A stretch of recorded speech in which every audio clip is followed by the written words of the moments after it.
Lesson 11.8. What we're going to be dealing with in Lesson 11.8 is rational equations and functions. And what that means is we've been talking about all kinds of rational problems during Chapter 11. Remember, the word rational just means a fraction. So we've been simplifying fractions, multiplying and dividing, adding and subtracting. And now what they want us to do is they want us to solve rational equations. Okay, the first thing that we are going to do is they want us to solve this equation. Basically, they want me to figure out what does x equal. And in order to do that, before I can add or subtract any fractions at all, I've got to have a common denominator. So I look at my denominators here, and I have x, 3, and x. I need to figure out what's going to be a good denominator. So they all have to have the same numbers, and they all have to have the same amount of variables. So I look and I see since there's a 3 here, and there's basically a 1 here and a 1 here. So I know that a good number for my denominator would be 3. In order to get a 3 here, I need to multiply by 3. In order to get a 3 here, I also multiply by 3. Whatever I do to the bottom, I've got to do to the top. So I multiply by 3 here and 3 here. So now they all have a 3. So they've all got the same numbers. But I also need them all to have the same variable. So I look and I see that 2 of my denominators already have an x. So I know that the minimum they need is 1x. So this one has an x and this one has an x. So all I need to do is multiply this middle by an x. And whatever I do to the bottom, I've got to do to the top. Now, because this is an equation, it's already in equation form, I've got something plus something equals something. Okay? That means since I've already got my common denominator, I can cancel those denominators out. And all I've got to do is work with the numerators. So 3 times 2 is 6. Then once I have that, I keep my plus sign. Since there was a plus sign here in this equation to begin with, I need to keep it. Then 1 times x is 1x. And then equals, I've got to keep my equal sign since there was an equals to begin with. 4 times 3, which is 12. Now all you need to do is solve for x. So I subtract 6 because I've got to combine like terms. And I get 1x equals 6. Which I know that just means x is equal to 6. Okay? So on this next problem, what I have is, again, I've got to get common denominators. But I notice that this number right here is not a fraction. So what you want to do is you always want to put this over 1. So you can always see all of your denominators. Now I know my denominators are x plus 9, and 1. So I look and I say, okay, well, if they all have to be the exact same, these two are already x plus 9. So what should I multiply 1 by to get x plus 9? I say, okay, x plus 9. Whatever I do to the bottom, I've got to do to the top. And I realize now all of my denominators are the same, so I can just cancel them out. I don't even need them anymore. So I have x equals 9. Plus, and since I have 2 times x plus 9, I have got to distribute this 2 to everything. I cannot just leave it as 2 times x plus 9. 2 times x is 2x. 2 times 9 is 18. So again, I need to combine like terms and solve for x. So I have x equals 9 and 18 are my like terms. Add them together, and I get 27. Since 2x does not have any like terms, I leave it just like it is.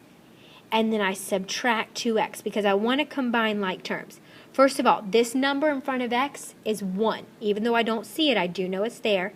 And I get -1 is equal to 27.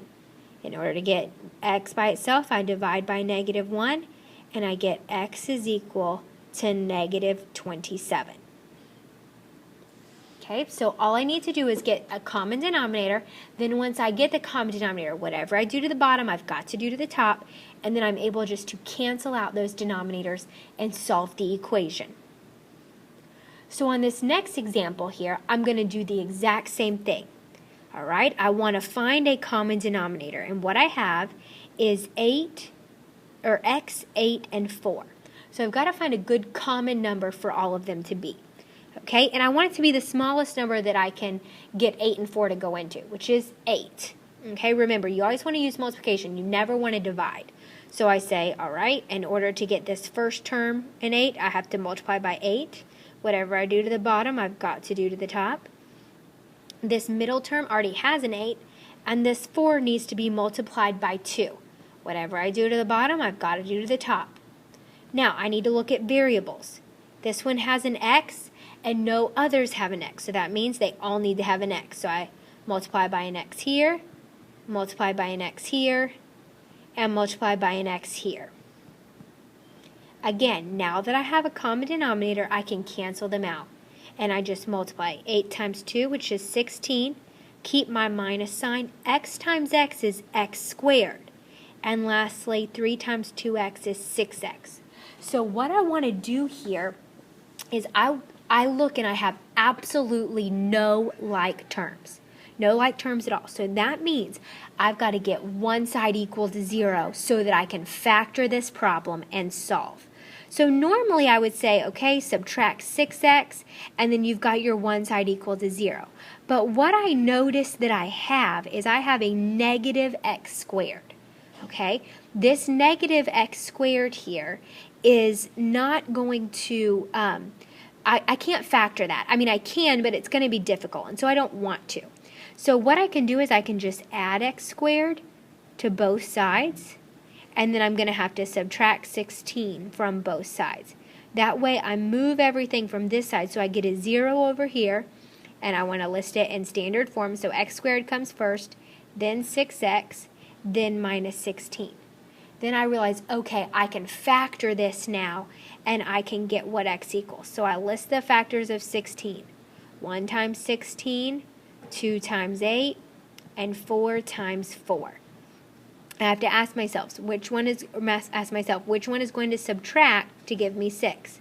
I notice 2 and 8, so I'm going to write x and x, 2 and 8.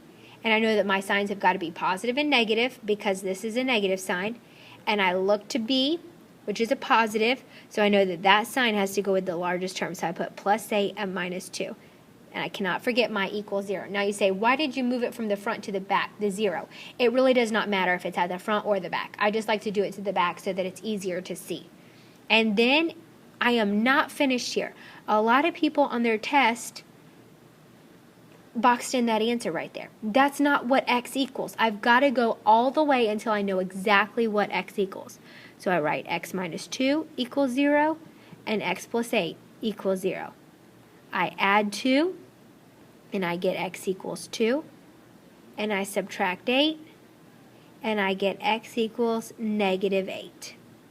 That's how you would find when you have, or find what x equals whenever you have no like terms. You got to get one side equal to 0 and factor it. Sometimes you may have to factor out the greatest common factor, or you may have to factor the trinomial. Either way, you should get exactly what x equals.